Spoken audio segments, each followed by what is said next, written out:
Aliás, as imagens surpreendem, chamam a atenção. Como é que estão as operações de resgate? O que já se sabe, Fabrício? Bem-vindo, boa noite. As imagens são estarrecedoras, Thiago. Boa noite para você, boa noite a todos que acompanham o jornal Jovem Pan.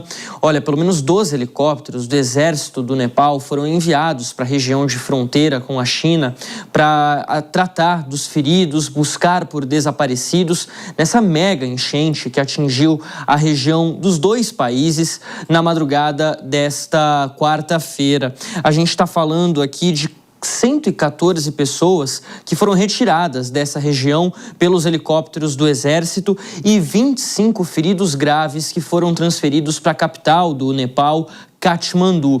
Isso tudo aconteceu depois de uma avalanche acabar provocando uma enchente nessa região de fronteira entre os dois países. A gente separou um mapa aqui para entender exatamente do que a gente está falando, de que parte do Nepal e da China nós estamos falando, para entender a geografia dessa região. É um vale, é uma região montanhosa, a gente está falando aqui dos Himalaias, uma região de altas montanhas, incluindo o Monte Everest, o maior pico do mundo.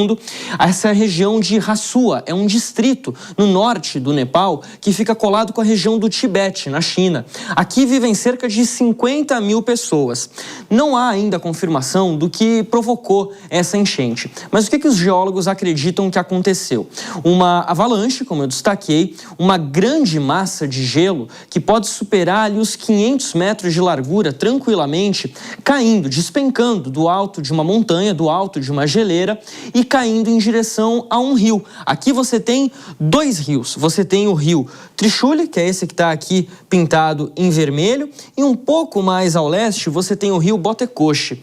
Esses dois rios, Thiago, eles estão numa região que recebe muitos turistas por dois motivos. Primeiro, por causa dos Himalaias, que recebe muitos turistas, muita gente que quer subir montanha, passa por aqui, e também porque no Tibete você tem templos hindus, e isso atrai muitos turistas, incluindo turistas indianos. A gente está falando nesse momento, Thiago, de 160 mortos, 157 do lado do Nepal e 3 do lado da China, mas estamos falando também de quase 400 desaparecidos, incluindo 133 indianos que estavam numa peregrinação. Por que eles vão pelo Nepal? Porque é mais fácil você acessar o Tibete por essa região, o transporte é mais tranquilo, é mais fácil.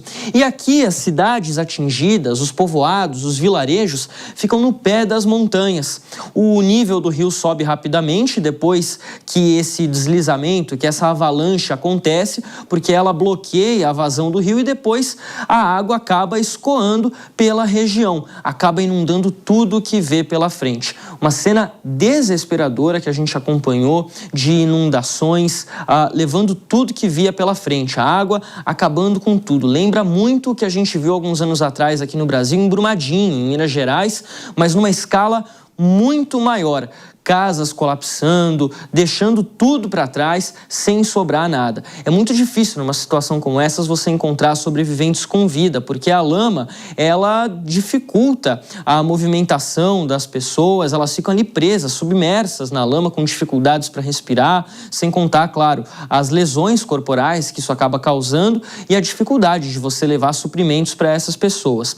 O Nepal é um país muito pobre, que vive um momento político bastante delicado, inclusive tem um dos primeiros ministros mais novos do mundo, Balendra Shah, com 36 anos de idade, assumiu em março desse ano, em meio a um caos político instalado lá no país, e diversas entidades estrangeiras estão já se mobilizando para enviar ajuda, enviar recursos, suprimentos ao Nepal. O governo da China fala ainda em 3 mortos, Thiago, mas é importante a gente destacar, nesse momento são 5 horas da manhã lá no Nepal, também nessa região do Tibete, então nas próximas horas a gente deve ter uma atualização dos números e essa atualização não deve ser boa. O presidente chinês Xi Jinping falou que o foco nesse momento é em procurar por sobreviventes na região e que eles aguardam, principalmente do lado do Nepal, a chegada de equipes internacionais para atuar nessa área. O Nepal, a China, a Índia são países que estão numa região do continente asiático muito conhecida nessa época do ano pelas chuvas de monção. Uma chuva muito forte, uma chuva torrencial que vem do nada e vai varrendo tudo que vê pela frente. Isso torna as operações mais complicadas. A chuva muito intensa dificulta bastante realmente a situação nesse momento. Tiago, muitos turistas, como eu destaquei, são 133 indianos desaparecidos, 47 norte-americanos, 34 australianos, 33 britânicos e 24 canadenses, pelo menos. Agora há pouco eu entrei em contato com o Itamaraty, que disse não ter nenhuma notícia de brasileiros entre as vítimas, pelo menos até o momento, mas a gente vai ficar de olho e trazer atualizações. Só uma questão, né, Fabrício? Você foi muito feliz em citar e lembrar a tragédia de Brumadinho.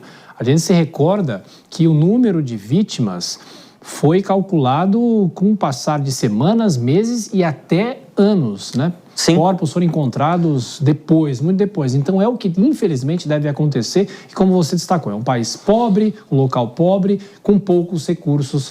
Quem sabe as ações internacionais ajudem. É difícil você encontrar sobreviventes, Thiago, porque a lama ela é muito grossa. Não é como um terremoto, por exemplo, que cai um prédio. Às vezes um prédio menor fica relativamente fácil de você encontrar um sobrevivente sobre os escombros de um prédio. Não é a mesma coisa com a lama. Você destacou a situação de Brumadinho. Corpos só foram encontrados semanas, meses depois. O Brasil, a Anatel, inclusive, tem uma tecnologia bastante interessante para procurar por sinal de celular justamente nesses locais onde o sinal vai ser muito difícil de ser encontrado. E aí, a busca pelo sinal do celular não é nem para encontrar sobreviventes, é para facilitar já encontrar um corpo, mesmo que sem vida, para devolver à família depois.